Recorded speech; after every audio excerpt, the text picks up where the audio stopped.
I grew up in the countryside.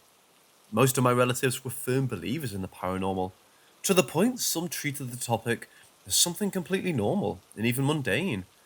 So growing up, I conceived such things as something inevitable and undoubtedly real. Nothing extraordinary happened to me until I was 8 or 9, and even though I was pretty shy and faint hearted, the paranormal didn't scare me as much as serial killers, vampires, aliens, and zombies. That's until I reached the age mentioned before. Weird and disturbing things started happening to me regularly. Things like having weird nightmares, seeing shadows in the night, hearing voices, being pushed, and even seeing actual translucent ghost like matter appear out of nowhere.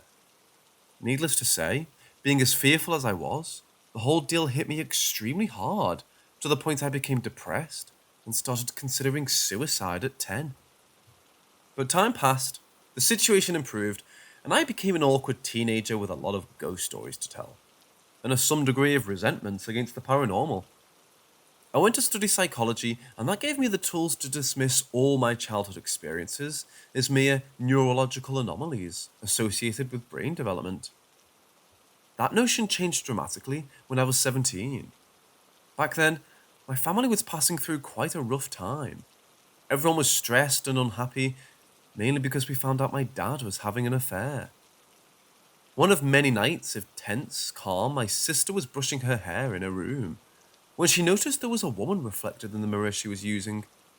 According to her, the woman seemed to be laughing with malicious intent.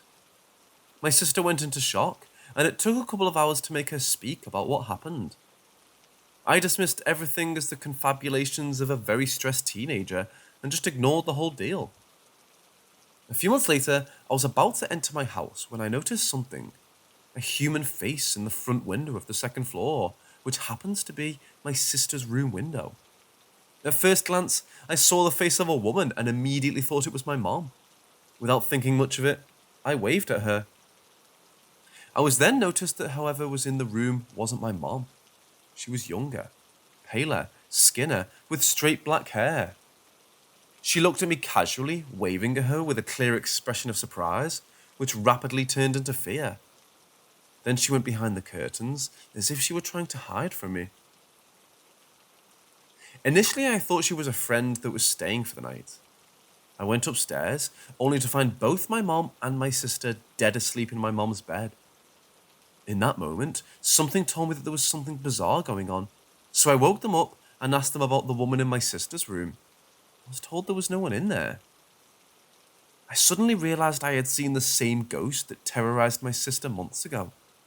I felt completely bewildered by the encounter. I didn't just see her. There had been some sort of simple interaction between us.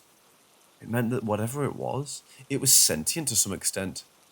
Also, remember how the lights from the street reflected on her, illuminating her pale face? It wasn't some kind of translucent figure. It was an actual person, reflecting light like an actual physical object. I felt as if my way of understanding the world would crumble in my hands. How is it possible for anything to exist without a physical base? How is it possible to react like a human without a human brain to support the action? In that moment, I was told to close the door to that room, which was open for some reason. I did it with a broom, fearing the ghost would grab my arm if I used my hand to pull the handle. Then I got a marvelous idea of using the chair to block the door so the thing couldn't come out. After that, I went to sleep in my room, which was just in front of my sister's. By then, I was scared shitless. As I lay on my bed under my sheets, I could only think about the nature of the thing I saw. Then suddenly, she made a comeback. The doorknob of the blocked door began shaking. It wasn't violent. It didn't last long, but the sound was crystal clear. After that, she slammed the door from the inside a couple of times. She was trying to escape, but couldn't. A simple wooden door was stopping a being that violated most rules of known physics, and that made me feel relieved. Now, I knew I could keep her at bay, even though I didn't know what she was. After some 3 or 4 bumps in around an hour, she began toying with the tap in the bathroom, which she turned slowly on and off several times. I could only think about how this thing could apply direct force with that degree of precision. This is something I still think about constantly, but back then, it was good enough to know it was possible to enclose it. So I began to calm down and eventually fell asleep. Anyone would think that with such a loud and positive ghost in the house, things would go the horror movie way quite fast, but it wasn't the case. Considering all the bad things that were happening at the moment, the ghost was just another nuisance. We just left the room empty and closed the door. She would bump on the door occasionally, especially at noon, and would rattle the doorknob at nights. I got to hear it all, and somehow I began to roll with it. My dad, who was a hardcore skeptic at the time, used to sleep in that room every one night every week to prove there was nothing in there and that we were all just overreacting. One of such nights, he leaves the room with a crucifix in his hand and told me, "I think this is the ghost." The crucifix was stainless steel, quite well constructed, and had been in the house for at least 10 years in different locations. My dad grabbed it from the dump of a monastery. I swear, I'm not making this stuff up. It was in the trash of a monastery. A crucifix. That just doesn't make sense. My dad said that a crucifix started to move just slightly when he was putting his pajamas. He felt weird about it and wanted to examine it. Turns out, it had an inscription, the name of a woman and a date of birth in the late 19th century, along with a date of death in the 50s. It was quite obvious for us that it wasn't a regular crucifix, and that it was related with the strange presence in the room. The following day, my dad took the crucifix to a priest, one who had quite a lot of experience with witchcraft, Satanism, and paranormal stuff in general.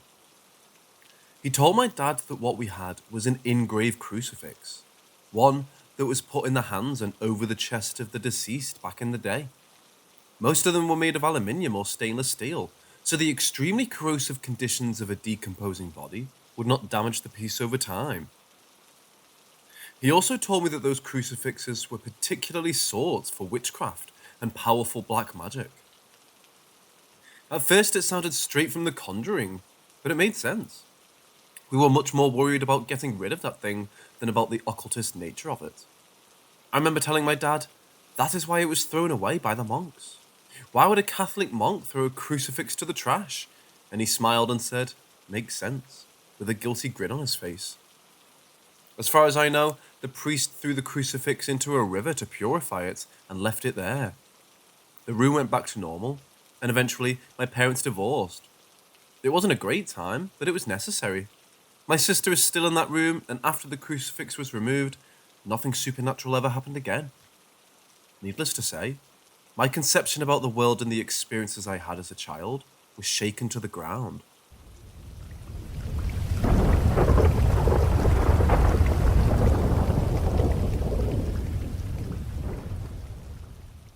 I worked in a nursing home for a summer.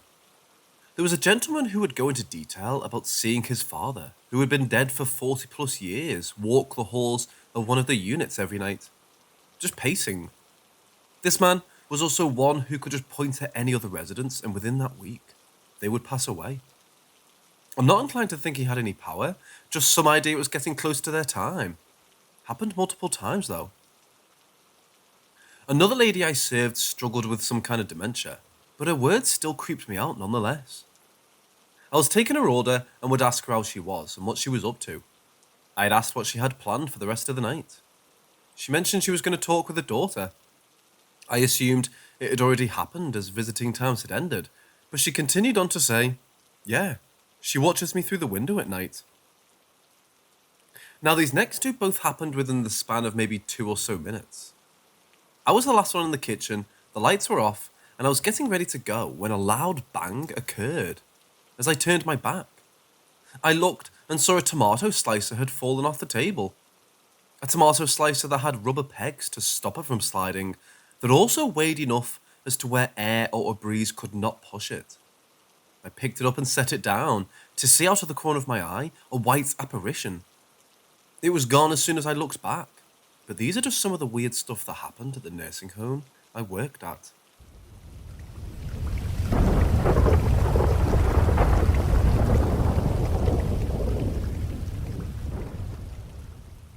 I was about 7 or 8 years old, and I was sleeping in my mum's bed with her, as I would have most nights. To give some context, my mum was a single parent, and for as long as I can remember, I've always sensed energies, had dreams that have come true, seen auras around people and strangers and picked up their energies. I always felt like I was being watched in my childhood home. I've had so many incidents where I've seen people in the house, felt energies upstairs, etc. My entire childhood, every night, I would feel someone sitting on my bed. I could actually see the core of the bed going down while someone sat there. I would feel cold air on my face and arms, and my hair would blow back as if a window was opened. This sounds like rubbish, but it genuinely happened every night in that house. I could also talk about so many strange things that happened in the house to both my mum and I. One night when I was around 7 or 8, I was terrified because the same routine happened in that I'd be lying in bed reading a book with my nightlight on, and I'd feel someone touching sitting on my bed. The cold air would start on my face and hand, and my hair would start to blow back a little. So the routine of me running into my mum's room every night, terrified, occurred.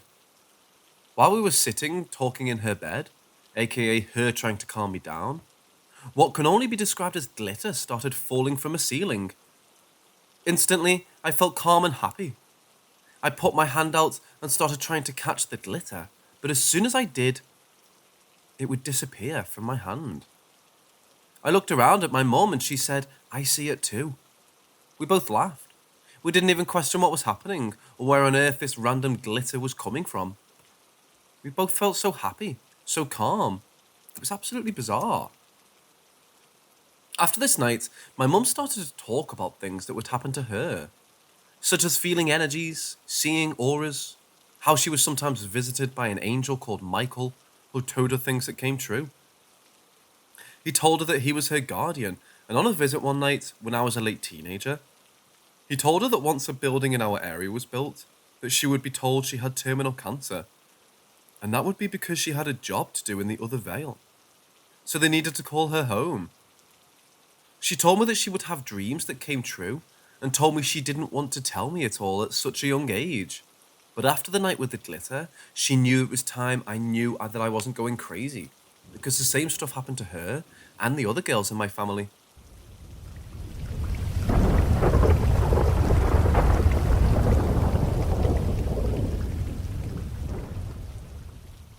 So the first one isn't exactly paranormal, but more so a miracle. My mom was pregnant with me and my sister. We were identical twins. Fast forward a few months into the pregnancy, my mom was having signs of labour, so she went to the hospital. My sister's cord was wrapped around my right hand and cutting off my circulation. So in a crazy weird way, my sister saved my life by putting my mom into labour. My mom had no idea that I was losing circulation. If my sister never put my mom into labour, I would have died. Sadly, my sister passed inside my mom's stomach, so I like to think of her as my guardian angel. I went to get a butterfly tattoo one day for her. The second experience is also related to my sister. My mom had an ex that we lived with for a few months. Well, they got into a fight and he knocked over my mom's Christmas tree. Every single ornament broke besides my sister's ornament. It makes no sense because it's really old and fragile and seems too crazy of a coincidence to me. So we still have that ornament every Christmas now. The third experience is after my grandpa passed. He passed December 26th of 2020 after getting COVID and having to stay in the hospital. I don't have a good relationship with my family, so I wasn't invited to his funeral, and I was the last person to know about his death. About a week later, I was asleep and heard a loud "Hello, Lex," with his voice in my ear. I woke up super fast thinking it was my mom pulling a prank on me to wake me up, but she was asleep on the couch. I've never had anything happen similar to that, so I like to think maybe he was saying hi since I couldn't say bye.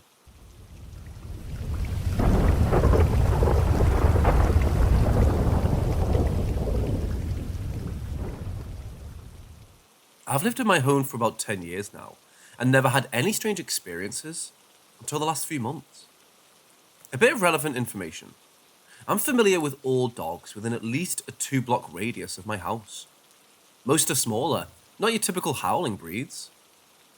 There's a collie 2 houses down across the street that I've never heard bark in 10 years, and two larger mastiff type mixed dogs directly behind me. These two I have a pretty good line of sight to.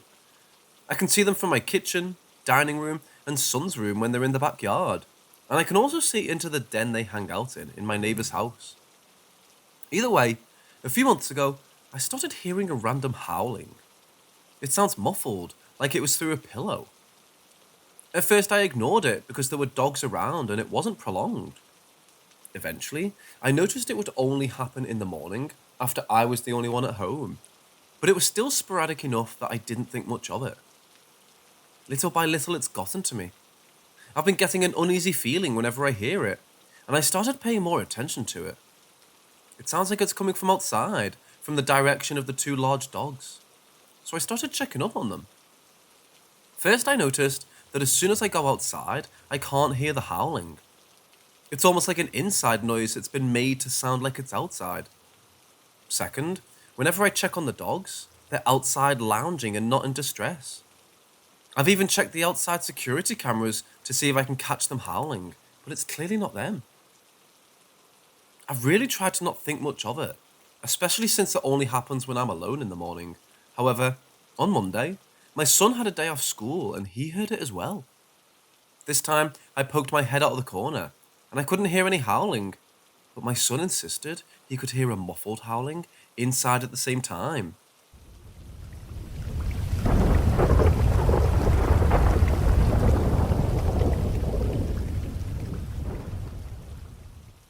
I've worked at the Disneyland Hotel for more than a year. I work in one of the many departments that would need to deliver things from our department to the guest rooms when they need them. One night, around 11:30 at night, I was making a delivery when I heard a group of children laughing from the pool deck, which is surrounded by a gate. Since I was headed to a guest room and they'd been given a wait time, so they knew when to expect me, I didn't stop to see who was playing in the pool and to check that they were being monitored by at least an adult.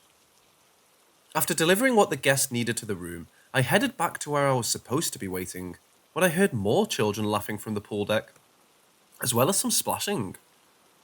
Since the pool water itself is well lit, and the pool deck is poorly lit, I expected to at least be able to see some kids playing in the pool, and something resembling an adult within easy hearing range. By the time I had walked up to the gate, the laughing and splashing had stopped, and I could see that there was no one anywhere near the pool or pool deck. It really makes me wonder what I heard. Well, I know there have been deaths at the hotel and in its rooms. All of the deaths have been adults, making me wonder why I was so sure I was hearing. I've also been deaf in my left ear since childhood, so any sounds I would have heard would have to be loud.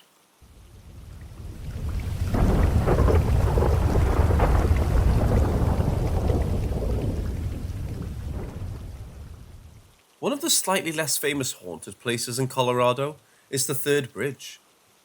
A friend of mine when I was a teenager introduced me to the place since I was only one with any kind of clairvoyant abilities, and he wanted at least one clairvoyant person to be with them when they went that night. The place is famous for a Native American massacre where all of the Native Americans were killed, and a lot of the settlers that were there were killed as well. There was also a car accident that happened there that killed a few teenagers that were driving at high speed and lost control of the car. One of them was paralyzed. Part of what they say you can hear is a girl laughing or screaming on the side of the road due to the accident. In the times I've gone, I've heard the drums beating around me. I've been chased out of the area by an older car, 60s to 70s era, with a single headlight accompanied on and off by honking from the car, and spotted with random disappearances of the car with no natural explanation. Had my leg forcibly pushed down into a barbed wire fence, and felt intense negativity the entire time I was there.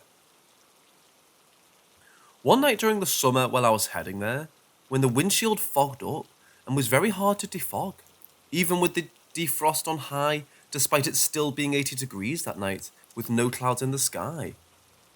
I always had to have a drink with me, so if I needed to throw up at any point while I was there, I could have something to throw up. All of the activities seemed to be limited to the road and circular copse of trees. the negative energy deteriorating once he'd back to lit city roads. After these trips, I usually had some kind of activity beyond my normal two spirits following me home. The first time it was dozens of children and teenage hands pushing onto my back for about an hour, which kept me from sleeping.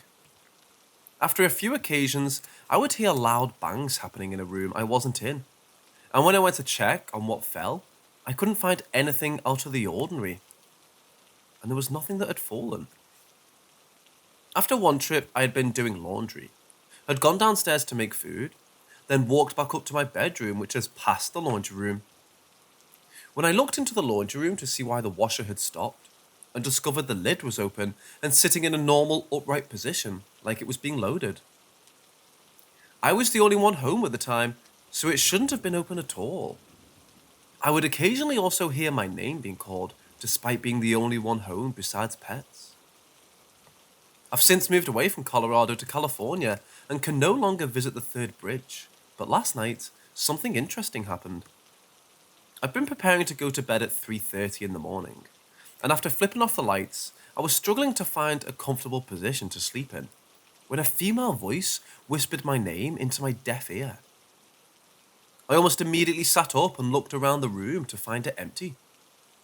A bright light swept its way through my room, which caused me to sit up and see if anyone was in the yard, or if I could see one of the neighbours wandering around through their yards with a flashlight, and I couldn't find anything.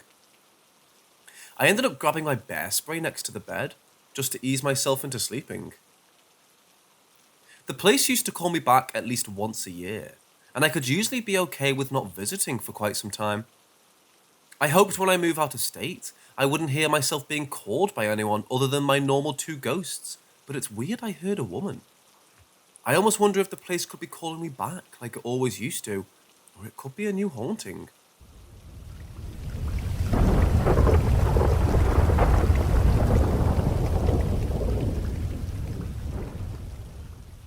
I have two spirits that are regularly in my home. One is Paul, a 9-year-old male child, and Christopher, an adult male in his 30s. Paul died in the early 1800s, and Christopher died in the 1920s. And on the occasions I see them, instead of just feeling their presence, their clothing reflects the time period in which they lived. Both of these spirits have been with me for 5+ years, and when I moved from my home in Colorado to my current home in California, in all the times I've had Paul or Christopher with me, it was always individually. For whatever reason, I never see the two of them in the same room at the same time. Other friends who are sensitive to the paranormal have also told me if one of them enters the room while the other leaves, they don't stay in the same place. For a while, I had a friend who also had a regularly present spirit as well, named Lily. This friend and I had a major falling out after I moved, and Lily isn't a spirit I interacted with much anymore, since she was pretty much glued to my former friend. Fast forward to the current day. I moved in October 2015 and kept my two spirits plus Lily until March of 2016, when the friend and I officially had the falling out. Paul and Christopher continued the expected habit of never being in the same room, and Lily had disappeared completely. More recently, the boyfriend of the friend I had fallen out with requested access to a book of shadows that I had in my Google Docs, and had, at one point, shared with my former friend. I haven't spoken to either person since the falling out, and didn't grant access to the document. In fact, in case my email got hacked to my aforementioned boyfriend, I emptied the Google Doc that had once held the document and deleted it completely. I figured this would be the end of the issue. No need to fight over something that's no longer there, and something I wouldn't have allowed them to have access anyway, due to the fact that we're no longer on speaking terms. Soon after denying the access to the Book of Shadows Google Doc and deleting everything, I noticed a change in Paul and Christopher. More and more often, they're unwillingly sharing the same space. I see them wandering around during the day while going to or leaving from my bedroom. It's atypical for them to be in a room that I'm not in, nonetheless, for them to be nearly running from that room when they know I've witnessed them entering it. I've even seen them enter rooms I'm not in together, which is weird. Just as weird is Lily has come back to my home. She leaves quickly as soon as I've seen her, And if I wake up while she's in my room and she realizes it, she also leaves quickly. On the few occasions that I've caught her in my room at night when I'm there, I often find her rifling through my things like she's searching for something very specific in my items that she can't seem to find. It was funny the first time she did it, and it's becoming incredibly annoying, since I often find important papers missing or rearranged.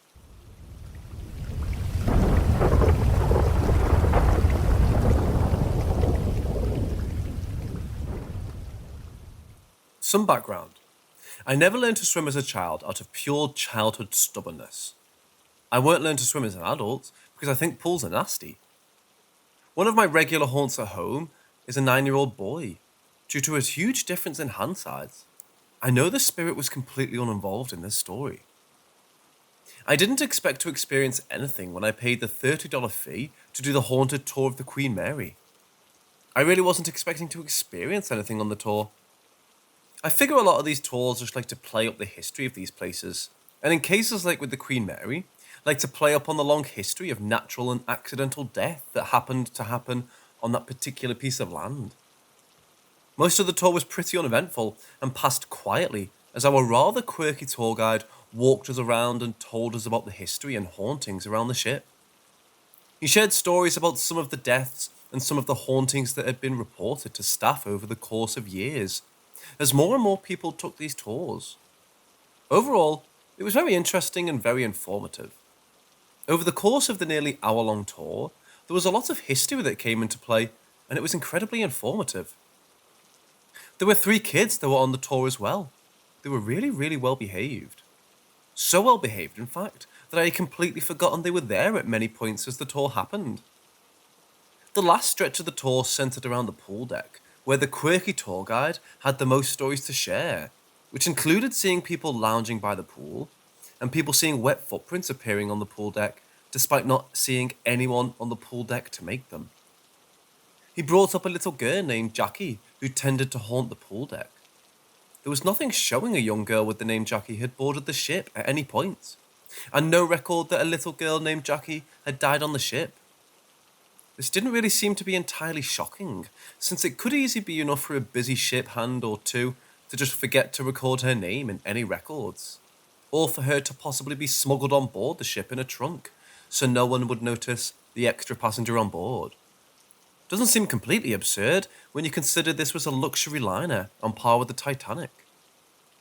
During this section of the tour, I had my back to a display showing pictures of the ship's past, where no one could possibly sneak up on me, and the 3 children on the tour were not only within easy view, but on the other side of the tour group with their families.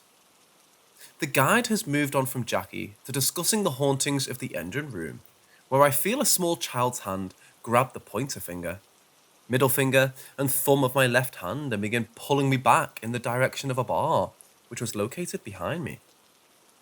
The direction I was being pulled would have had me pulled through the display to head into that direction. I'd guess the age of the child that grabbed me was around the age of 5. At the end of the tour, I ended up asking how old Jackie was reported to be, since the guide hadn't given us an age while discussing her, and she said her reported age was between 5 and 10. Judging by the hand size, I'll guess she was 5, but having a child pass so young is horrible.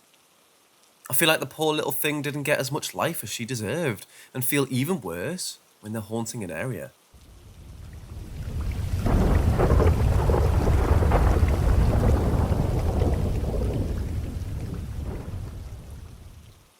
I've been sleepwalking since I was a little girl, and have continued to sleepwalk as an adult. As a kid, I'd sleepwalk into my parents' room to sleep at the foot of their bed. On multiple occasions, I also slept, walked, and fell down sets of stairs at home, and didn't know I'd gotten out of bed before falling. As an adult, it isn't uncommon for me to sleepwalk to the kitchen for a bottle of water, or to the bathroom, both of which have been reported to me by my grandmother, and before we moved to different states, my sisters as well. I believe I got this from my dad, who at his current age of 60 also still sleepwalks, and would sleepwalk as a kid.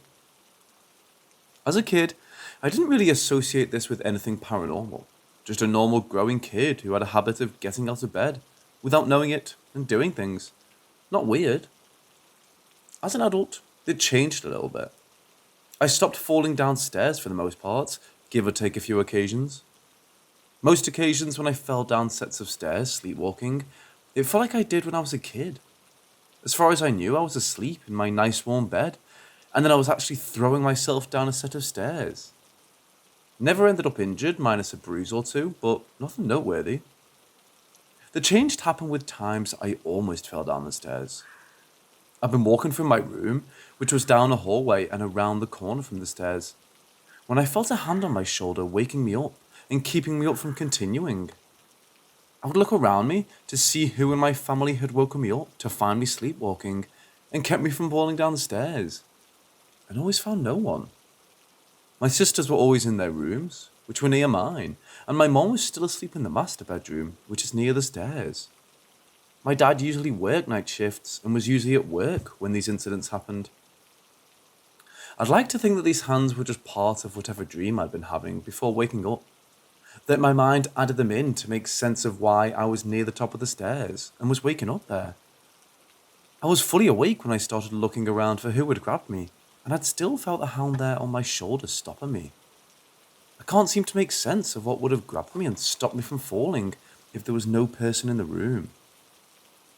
Is there any chance that on these occasions, a spirit could have known I was going to fall, and that it needed to stop me those nights because it knew it was going to be another one of the occasions when I couldn't navigate the stairs?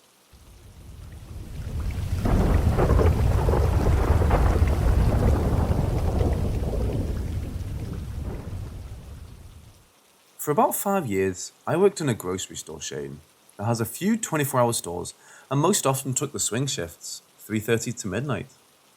Because it was the easiest way to keep my schedule consistent, and I always got 40 hours despite being one of the store's part-time employees. The job was around 10 miles from Denver International Airport, which has a conspiracy theory that it was built on Native American burial grounds. I'd lived in that general area since I was around 4, and lived in 2 homes that had been haunted. So I didn't have much doubt that the store I worked in could be haunted, as it was so close to home and so close to DIA. One night while I was there, I had to stay until around 3 a.m. because our overnight cashier was going to be running late for a reason management couldn't specify. This particular lady had been sick off and the entire time I'd worked there, and made regular trips to the ER for one illness or another, so I didn't really think about having to stay. At about 12:15, all of the receipt printers made a lot of noise, which isn't uncommon for that late at night, since 12:15 is what the computers consider the end of the business day, when it's open all the time. We had an armed security guard who was a military vet, and was one of those old-fashioned walk a lady out of her car at the end of a ship types, which I loved. I always made a point to stand about 10 feet from the security door when I left, since not walking me out was something he wasn't going to allow to happen. He also heavily monitored the cameras in the store, which was in a bad neighborhood with a high crime rate, to make sure he wasn't missing anyone nefarious. Since he and almost all other security we had in the store was armed with a visible handgun, I was never really worried about anything happening.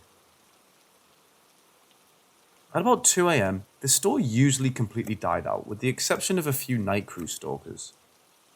Whoever the cashier was on duty, and if you were having a really good night, one customer who worked nights that shop late to keep their sleep schedule.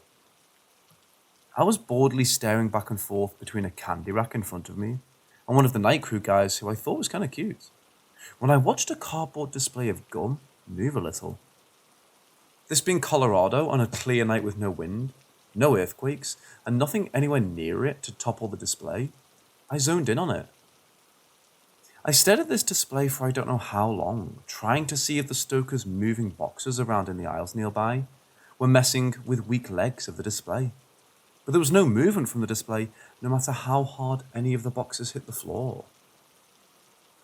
I've had ADHD since I was a kid, and I'm often moving or shifting around, and it's really uncommon for me to not be doing any kind of repetitive movement to help me stay entertained.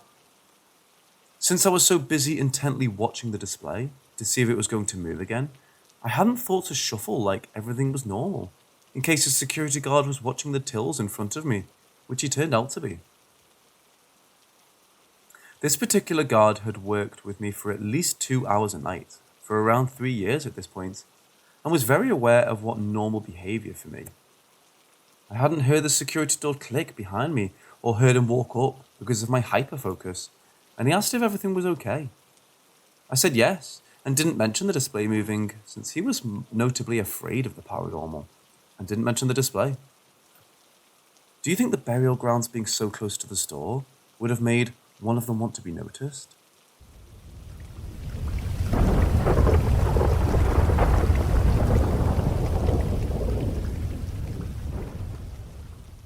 I live in what I'm guessing is an older home at the moment. I'm guessing because I rent and the landlords are in their early 80s. The house was also built before central heating and AC was a thing, so the house doesn't have either one of those or air vents anywhere in the house. The windows are also all single pane windows without a whole lot of sound to block them. I currently live with my grandma, who's 82 and in pretty good health. Other than using a walker to help get around, there's nothing else really wrong. The walker is also really loud. I often know when she's walking up the hallway from the bedrooms in the back of the house, because I can hear the walker creaking as she walks up in the hallway. For the past week or so, I've been getting up at around 9 a.m. to study the menu of a restaurant I just started working in, since I have to have it memorized ASAP, and I've noticed a strange sound that sounds a lot like breathing coming from the hallway. At first I figured it was something outside, but I made sure I looked out of the window to see if I could pinpoint something outside that was going on. I've also gotten up from the couch while I'm hearing the sound to see if I'm hearing my grandma walking around with the walker, only to find she's not in the bathroom and is still sleeping in her bed. Her dog is also often sleeping on the bed with her. I'm really struggling to find a non-paranormal explanation for this, despite the fact that part of me wants one. I've lived in this house around 2 years now, and nothing has been renovated in the time I've lived here, though at some point before that, a bathroom was added. No other renovation has occurred to the house since then, making this breathing sound even weirder. Despite the change in my sleep schedule, I haven't been tired and I've had more than enough time to adjust, yet I'm still hearing it. Any ideas would be appreciated.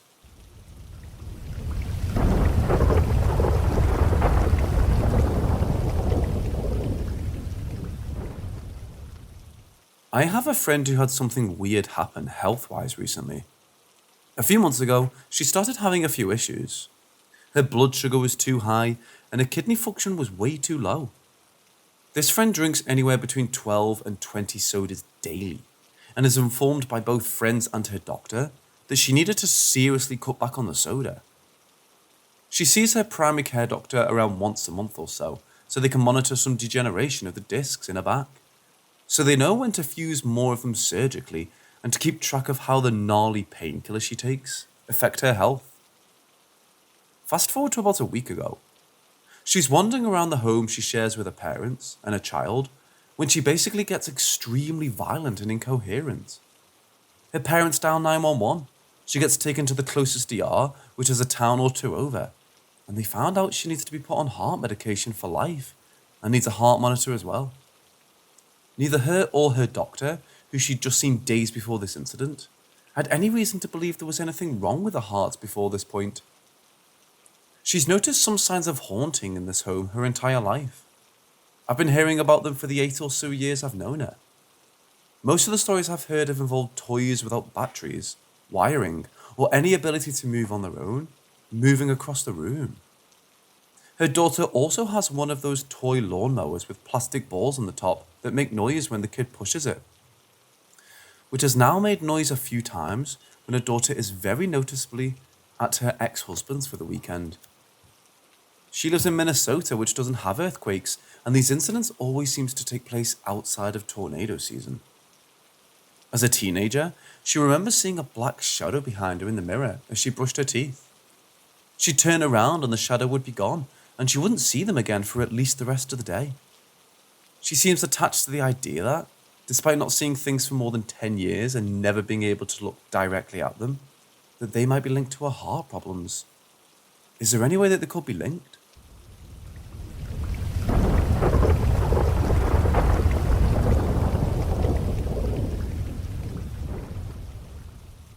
biggest story involves local Native Americans and a local settlement. Like many places in early America, a war ended up happening, and the Native Americans in the area got massacred. To this day, you can hear the war drums from the tribe playing as they approach. There was also a car crash rumored to have happened. Several teens were in a car out there and driving at high speed, as teenagers do. There was a single survivor left, disabled. My experiences. It started in 2006 in a way most of us that make it out there do. I had a friend who knew how to get there, and I had a car. We waited until it was dark and we headed out. As someone who's always been a little sensitive, the place was like a gut punch. I had to work to get out the car and work harder to get off of the road. We explored the area, and I took pictures that had lots of floating dirt in them, but no evidence. This is the only time I've heard the drums play. They were always distant, and we could never nail down a direction. It was always changing. On the way back, something else happened. We had something that was clearly a border collie run into the road. When I got out to check for it, since we'd obviously hit it, there was no dog. My friend claimed to have spoken to the property owner, and they had lost a collie that way years before. I probably went once every year or two after that. Same gut punch every time. While I never heard the drums or the dog came back up, I had other experiences. It was a 90-degree night, I was one turn away, and my windshield fogged so severely I couldn't see through it. A car with one headlight chased me out of the area every time. I constantly felt looked at and followed. It never felt like I was welcome there. I stopped going when I left the state and still feel called back sometimes. Most times, I'm glad I'm so far away.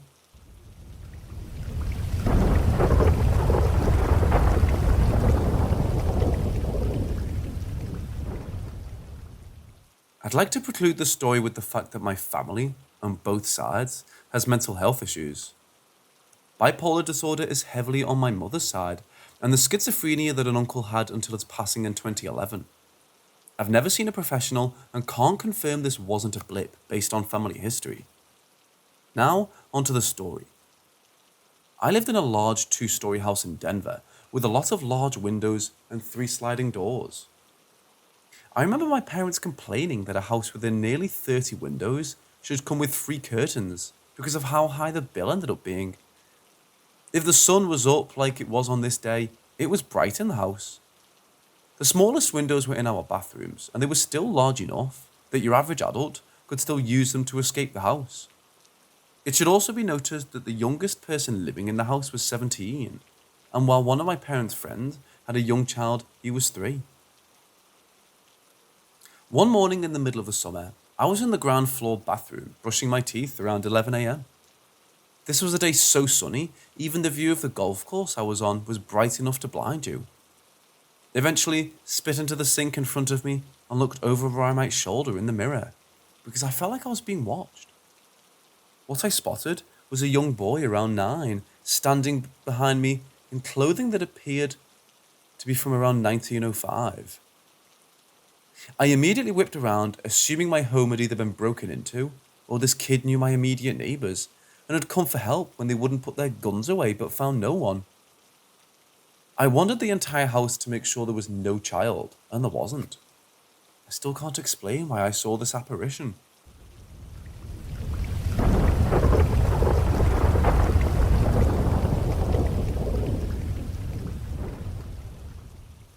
About 30 years ago, I spent several years working in a movie theatres in Worcester, Massachusetts.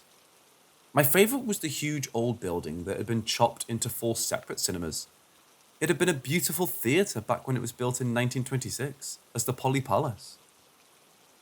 Although it had been semi-destroyed during the modernisation in the late 50s, there were still many original features of the building that remained.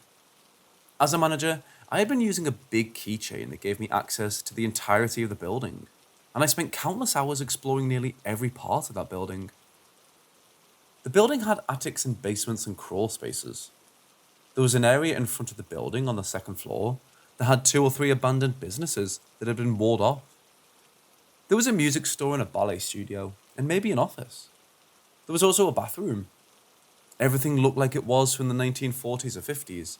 Faded wallpaper with ballerina motif, a peeling mirror on the wall. In another section of the building was the old manager's offices, with high ceilings and crown moulding and a beautiful stained glass window that I believe dated back to 1912 and had previously been part of an adjacent theatre. There was still an old safe in the office. I found a newspaper article in the public library from 1942 or 44 that detailed an armed robbery, when two men had tied up the managers in the office and robbed the safe.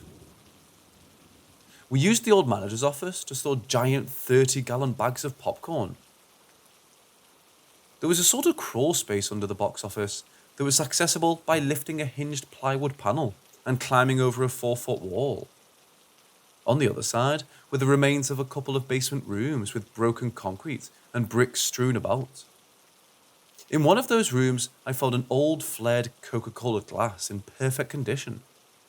I kept it for years. I also found a deck of cards in a handmade leather pouch with a snapped closure fashioned out of a buffalo nickel. There were also old dressing rooms with makeup mirrors and light bulbs. The paint was peeling off the walls in potato chip-sized flakes.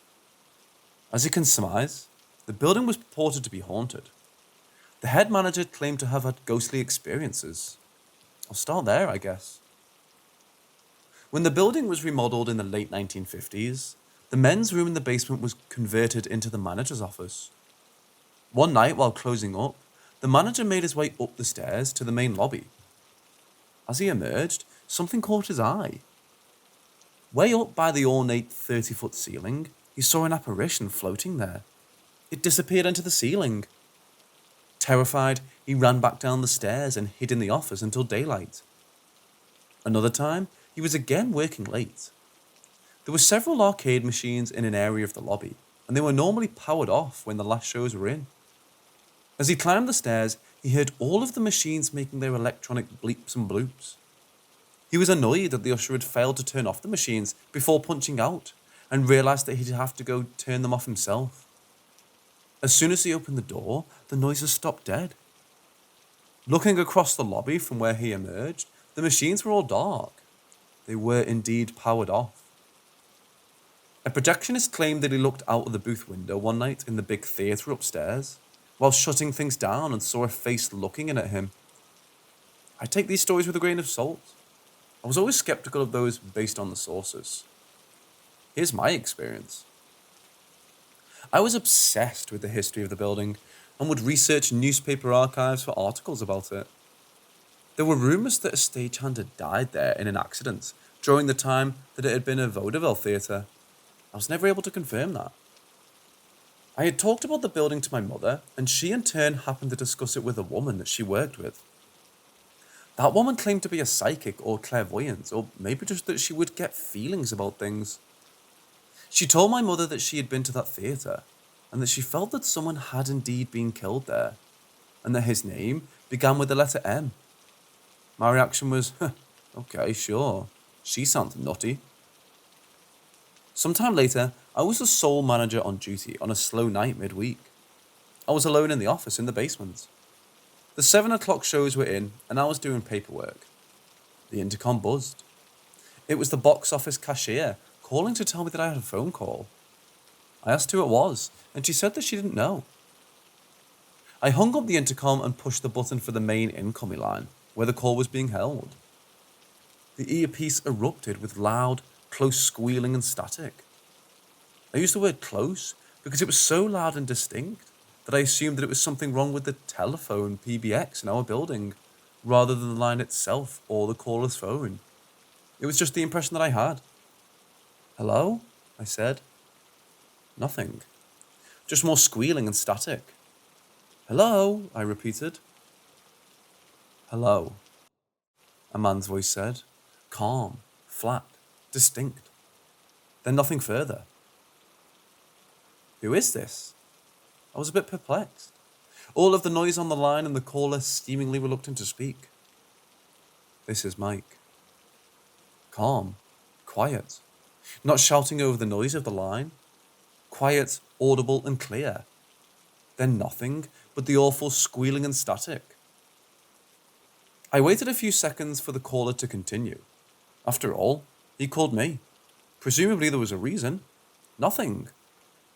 Mike who? I said, feeling a little impatient. Mike is a common name, and there were two Mikes employed there at the time. One of them had a fairly high-pitched voice that sounded nothing like the caller, and it didn't sound like the other Mike either.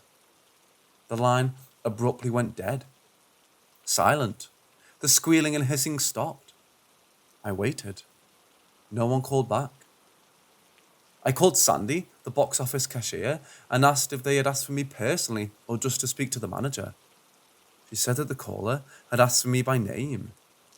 Suddenly, I remembered my mother's friend. A man's name begins with the letter M. Mike. It never happened again, and the phone never made those noises. No one ever confessed to a prank. I never figured out who it was.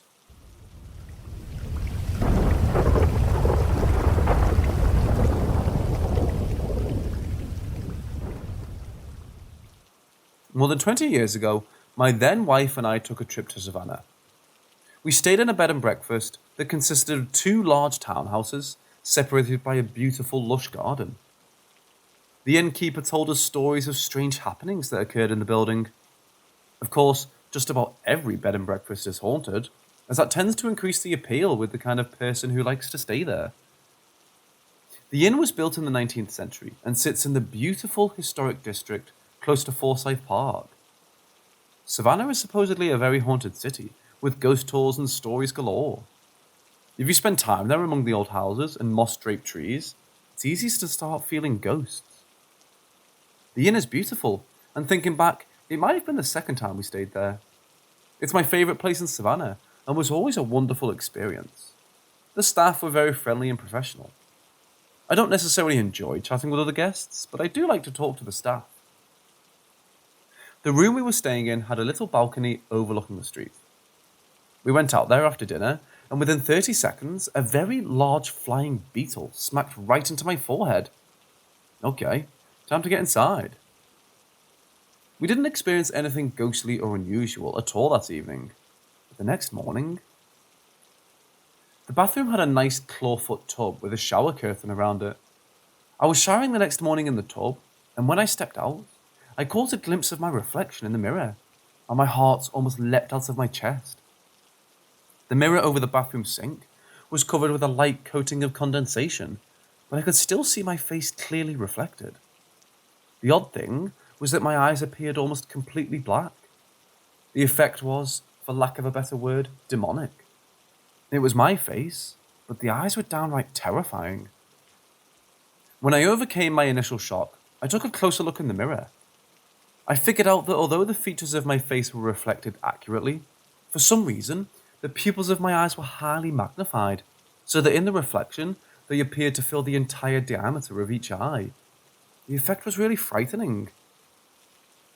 I examined my reflection trying to determine why this was happening, but I couldn't. I didn't, and still don't understand how this worked.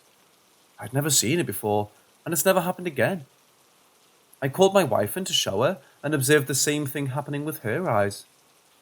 I guess this might not be a real ghost story, but it was really strange and inexplicable. Has anyone else ever experienced anything like that?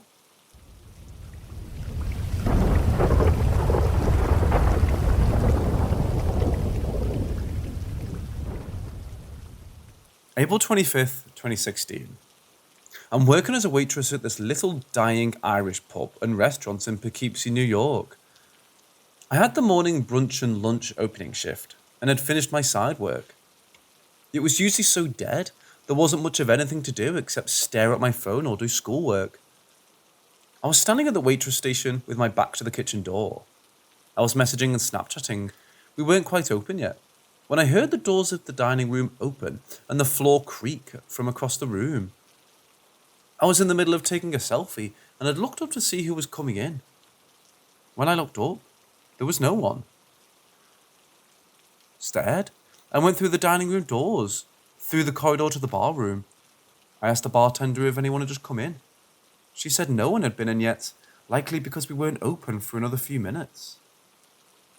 When I went back to my phone, I saw the photo I had just taken. In the window of the door to the kitchen, I saw a figure who must have been watching me playing on my phone.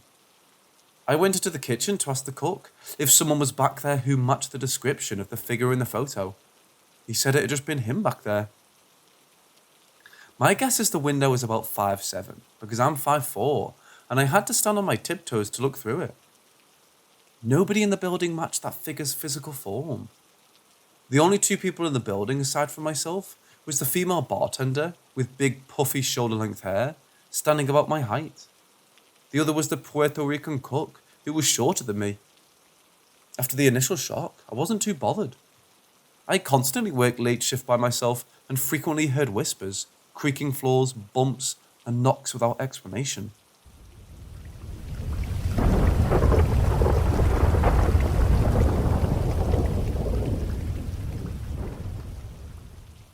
About 2 nights ago, I was with my girlfriend and her sister in their backyard, smoking a few joints in my car. We often smoke, so just a few is really nothing. Around 8 p.m, her sister went inside. We live in New York, the Bronx to be exact, so the sun was setting around 7 p.m. and completely dark by 8 p.m. So now, it was just me and my girl chilling and rolling up, and we're talking, getting rowdy and then laughing. Nothing out of the ordinary.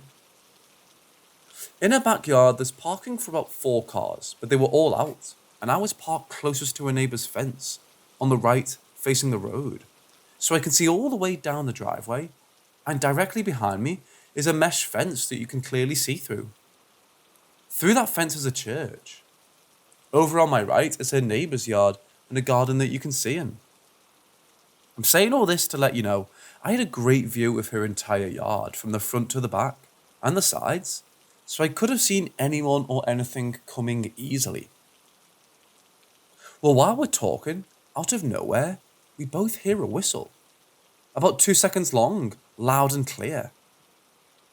It immediately freaked us both out so much that she ended up from the passenger seat onto my lap, but I was able to keep my composure and calm her down and get her to go back to her seat. This took about 3 minutes, and we were talking about it, trying to find a logical explanation for what just happened. While we were doing this, and basically calling anything paranormal not real, and dismissing it as a cat or squirrel, or even my car, it happened again, directly in my girlfriend's ear, loud and clear. I even heard it coming from her ear area. It was as if it was ensuring us it could hear whistling out of nowhere and disagree. My radio was off, and my AC, as it was a little chilly, and the windows closed tight, but it was as if the whistle was right next to her in the car. We stayed for another 20 minutes and decided she was too uncomfortable to stay there. She says weird things always happen in her house. I never really take it seriously, and I let her know that I don't believe in stuff like that. This time though, I experienced it, and I looked and tried to think of everything to explain it, but I can't, which brings me here. Anyone knows what this could mean or be? I'm more scientific than religious, so I just want an explanation, but this is a tough one.